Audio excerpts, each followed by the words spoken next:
നമസ്കാരം. മലയാളി വാർത്തയിലേക്ക് സ്വാഗതം.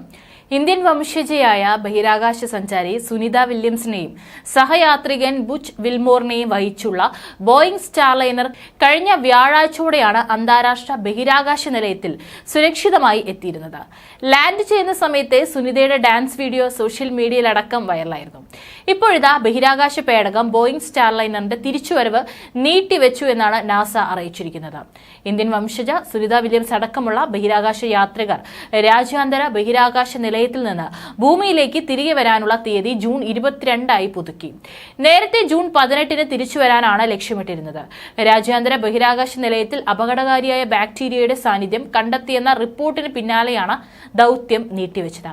സുനിത വില്യംസും സഹയാത്രികൻ ബാരി യൂജിൻ ബുഷ് വിൽമോറിനും ബഹിരാകാശ നിലയത്തിൽ 4 ദിവസം കൂടുതലായി ചിലവിടേണ്ടി വരും. മടക്കയാത്ര നീട്ടിയതോടെ മൊത്തം ദൗത്യം 2 ആഴ്ചയിലേറെയാകും.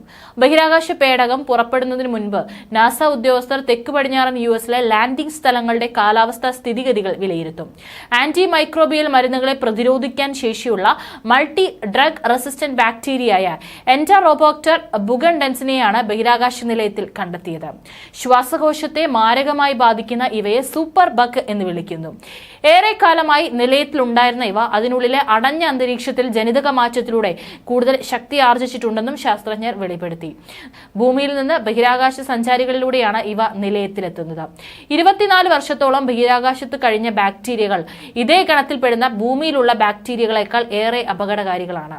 നിലയത്തിൽ കഴിയുന്ന ബഹിരാകാശ യാത്രികരുടെ ശരീരത്തിലെ പ്രതിരോധ ശേഷി ഭൂമിയിലത്തേതിൽ നിന്ന് വ്യത്യസ്തമായതിനാൽ ഭൂമിയിലെ ചികിത്സാ രീതികൾ എത്രത്തോളം ഫലപ്രദമാകുമെന്നും പറയാനാവില്ല. കാലിഫോർണിയയിലെ നാസയുടെ ജെറ്റ് പ്രൊപ്പൽഷൻ ലബോറട്ടറി ശാസ്ത്രജ്ഞൻ ഡോക്ടർ കസ്തൂരി വെങ്കിടേശനാണ് പഠനത്തിന് നേതൃത്വം നൽകിയത്. സുനിത വില്യംസ് വിൽമോറും ജൂൺ 6 പുതിയ ബോയിംഗ് സ്റ്റാർലൈൻ പേടകത്തിൽ ബഹിരാകാശ നിലയത്തിലെത്തിയത്. നിലയത്തിലുള്ളത് മറ്റ് 7 പേർ ദീർഘകാലമായി അവിടെയുള്ളവരാണ്. ബാക്ടീരിയയെ കണ്ടെത്തിയതോടെ കൂടുതൽ നിരീക്ഷണത്തിന് ശേഷമേ സുനിതയ്ക്കും വിൽമോറിനും ഭൂമിയിലേക്ക് മടങ്ങിയെത്താനാവൂ. അതിനാലാണ് യാത്ര വൈകുന്നതെന്നാണ് സൂചന. സാങ്കേതിക തകരാറുകൾ കാരണം നിരവധി തവണ സ്റ്റാർലൈനറിന്റെ യാത്ര മുടങ്ങിയിരുന്നു. 10 ദിവസത്തിന് ശേഷം സഞ്ചാരികൾ മടങ്ങിയെത്തുമെന്നാണ് ആദ്യം പറഞ്ഞിരുന്നത്. സ്റ്റാർലൈനറിന്റെ കഴിവുകൾ മനസ്സിലാക്കുന്നത് തുടരുകയാണ് എന്നാണ് നാസയുടെ commercial crew program manager Steve Stich അഭിപ്രായപ്പെട്ടത്. സുനിതയും വിൽമോറും ഇക്കാലയളവിൽ സ്റ്റാർലൈനറിനെ പറ്റി കൂടുതൽ വിലയിരുത്തലുകൾ നടത്തും. പേടകത്തിലെ പിൻഭാഗത്തെ 8 ത്രസ്റ്ററുകളിൽ 7 എണ്ണം പ്രവർത്തിപ്പിക്കുന്നതടക്കം ഹോട്ട് ഫയർ ടെസ്റ്റ് ഈ ദിവസങ്ങളിൽ ഉണ്ടാകും. സുരക്ഷിതമായി തിരിച്ചിറങ്ങുന്നതിനുള്ള സംവിധാനങ്ങളുടെ പരിശോധനയും പരീക്ഷണവും നടക്കും. സ്റ്റേഷനിൽ കൂടുതൽ സമയം ചിലവിടാനും അമൂല്യമായ ഡാറ്റ നൽകുന്ന കൂടുതൽ പരീക്ഷണങ്ങൾ നടത്താനും അവിശ്വസനീയമായ അവസരമാണിതെന്നും ബോയിങ്ങിന്റെ കൊമേഴ്ഷ്യൽ ക്രൂ പ്രോഗ്രാം വൈസ് പ്രസിഡന്റും പ്രോഗ്രാം മാനേജറുമായ മാർക്ക് നാപ്പി പറഞ്ഞു. മാറ്റിവെക്കാനുള്ള സാധ്യതയോടെയാണ് ദൗത്യം രൂപകൽപ്പന ചെയ്തിരിക്കുന്നതെന്നും നാസ വ്യക്തമാക്കി.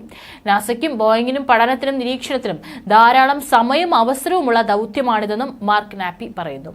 സ്റ്റാർലൈനറിന്റെ ഷെഡ്യൂൾ ചെയ്ത് മടങ്ങിവരവ് 2ാം തവണയാണ് വൈകുന്നത്.